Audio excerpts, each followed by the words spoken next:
I'm Tony Oliver. I'm a voice actor, writer, director, and producer. All right, and is this your, how many times have you been to Otakon before? This is my third time at Otakon. All right, and what keeps you coming back every year? I love this convention. It's big, it's lively, the fans are great, the convention staff treats guests, us really nicely. I don't know. It's just I really like it here, and I'm thrilled every time I'm invited. All right, and maybe not specifically at Otakon, but at other conventions, what are some really positive or uplifting experiences you've had with fans that you've met? Well, there was a convention I was at in Seattle, SakuraCon in Seattle, and I had two incidents there that really kind of got to me and made me really understand why it is I like what I do, aside from the art and the craft and all that stuff. There was this one girl, the convention chair came up to me and said there's this one girl who was a big fan, and she was very shy, and she was very autistic and had some emotional issues, but couldn't come up with, could I come and meet her outside where it was a little less intimidating and just say hello to her. So I walked up and I met her and I said hello, and she asked me very quietly, I could barely hear her, if she could give me a hug. And she gave me a hug, and she burst into tears. And it was like, it really, I get emotional just talking about it. It really made me understand the impact that we can have on people with the stories that we tell and the parts that we play. And it was really a special moment for me.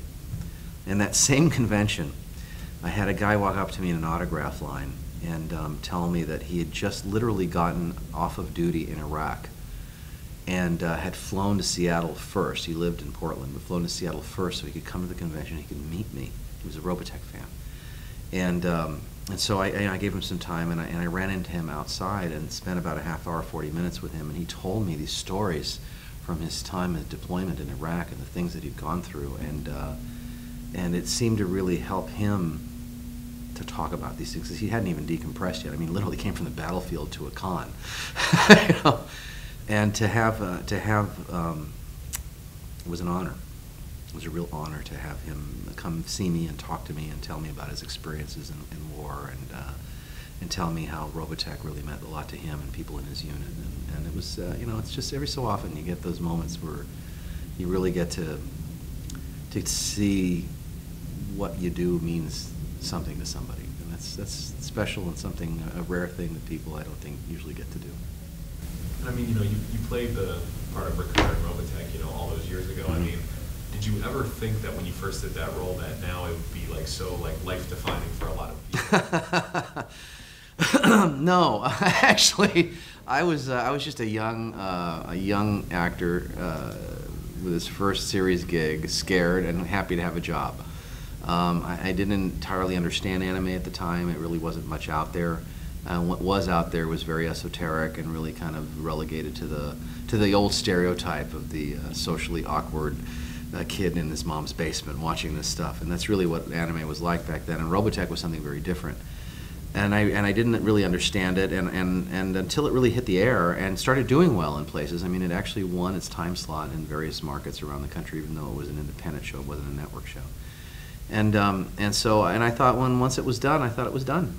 And it's just been fascinating that it continued to have legs and continue rolling on. And now I have people coming to me who watched it when they were kids, who now are bringing their kids to meet me, and their kids are watching it, and it's just kind of cool.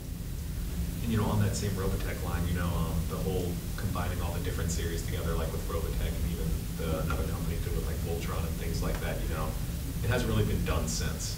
And say some, anime company or whoever, some American dubbing company came up to you and said, we want to combine, these three series together into one.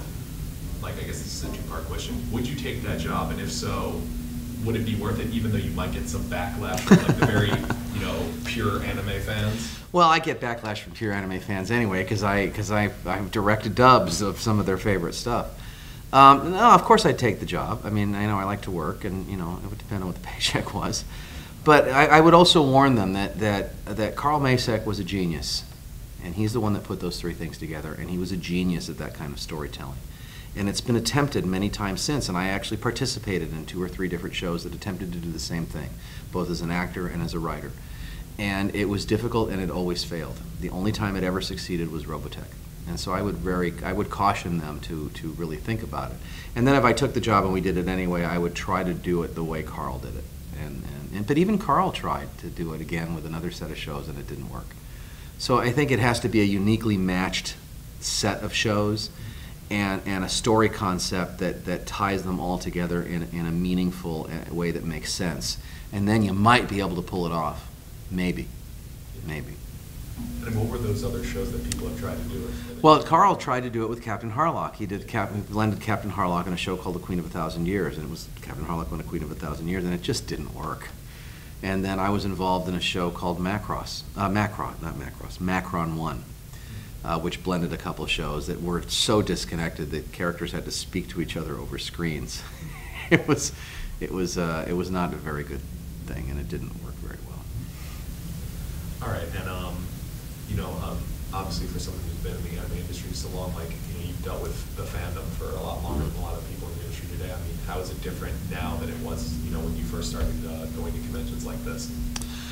Well, like I said before, when I first started in the Robotech days, it really was the stereotype. It was mostly male, mostly young, late teens and early college males, mostly very socially awkward, and this was kind of their little thing. The fandom was kind of small. It was dedicated, it was powerful, but it was strong. First convention I ever went to was a Robotech convention, and I expected 25 kids in the room, and instead there was 500 screaming adults.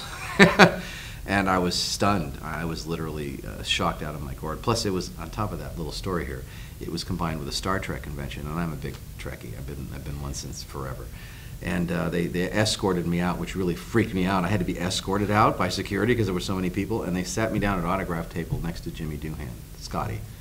So here I am trying to be the cool actor signing autographs and being a celebrity, and meanwhile I'm geeking out over the guy I'm sitting next to. I'm sitting next to Scotty, oh my God. So that's the way it was then. Now it's become much more widespread, much more mainstream. You see and by the way, and it was primarily white back then. Now you see people of every color, every race, every tradition, every nationality. There are still the socially awkward people, but there's also the cool people. It's not just guys anymore. You have an enormous female fandom too, of all ages, and I'm talking about everything from junior high school up to about a 65-year-old lady I signed an autograph for today. So it's really become very widespread, and the reason is because it's a very democratic fandom.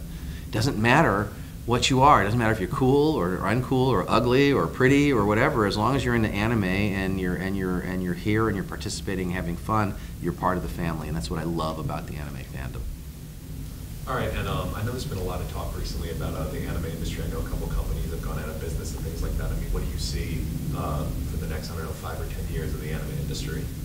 Well, it's been scary. A lot of that has to do with piracy and the tremendous amount of piracy that's occurred since the internet hit, and that's really hurt the industry. I tell people, if you want to make a fan dub, that's great, but don't post it on the internet.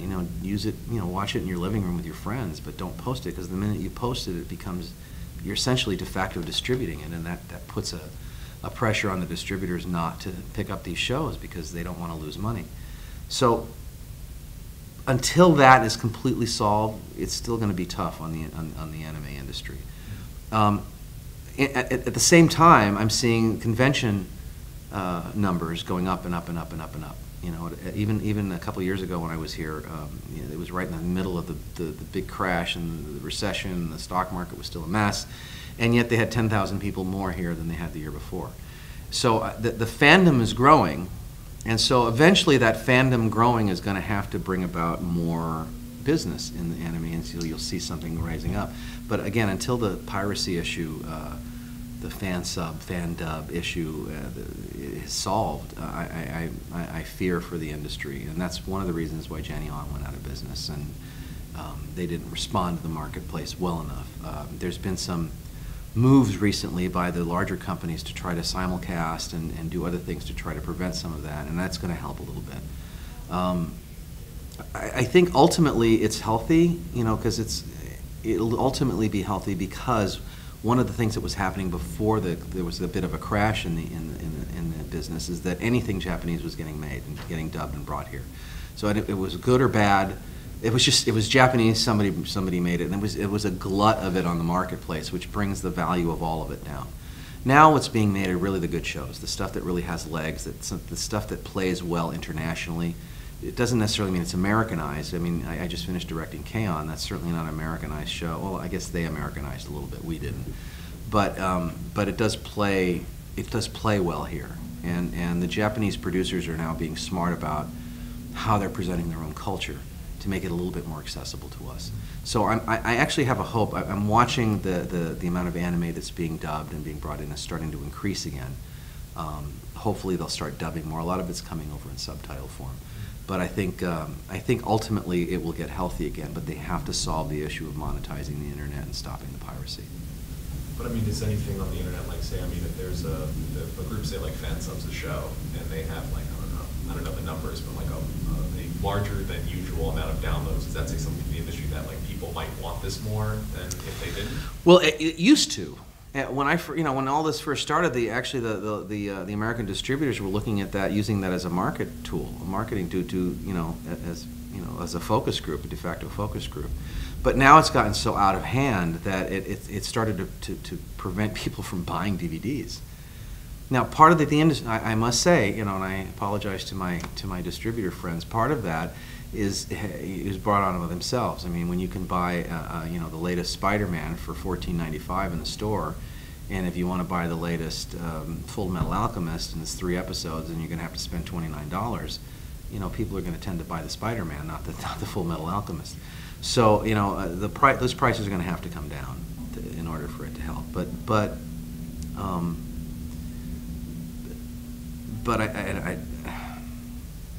not quite sure how to finish answering that question. I kind of got caught up in my own. What was the original question? It was just about groups like fan subs, okay, things like that. Right. And how much interest that provides. Yeah, the problem is that it doesn't just stop there.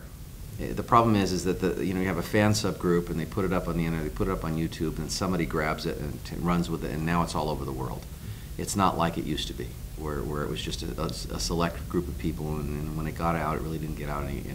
Now everybody can play everything on their phone, and so the proliferation of that has made even the smallest little thing that gets put on the internet becomes an international, and that's the problem. So it does affect it. And frankly, I mean, just looking at it from a logical standpoint, it costs an enormous amount of money to license a show and bring it over here.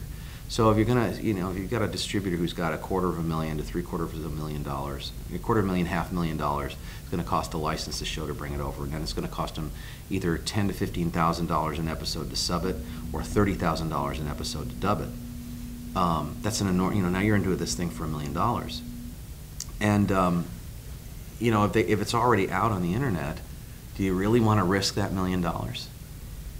So that it makes them hesitate. So some very good shows aren't necessarily getting brought over here because they've already kind of gotten out in that respect. Japan has a little bit to say in this. They haven't controlled it very well either. So I think it's going to have to be a combination of the two. And I know right before the last election, the Prime Minister of Japan came over and asked the President of the United States to please intercede on some of this stuff. And so now there's been movement in terms of enforcement that's happened, but it hasn't been, with everything else going on, it just hasn't been a priority of the governments. You mentioned there are a lot of good shows coming out in Japan that may not necessarily get dubbed. Is there anything specifically that you would like to dub that's over there? Yeah, actually there is one, and we just did a pilot episode for it, and a pilot dub to see if one of the networks will pick it up. I can't tell you what the title is, but it's made by the same people that made Full Metal Alchemist. It's very cool. It's very dark. It's very demonic, if that gives you enough of a hint. But it's, we'll see. We'll see. They're hesitant. They're a little hesitant, so we'll see.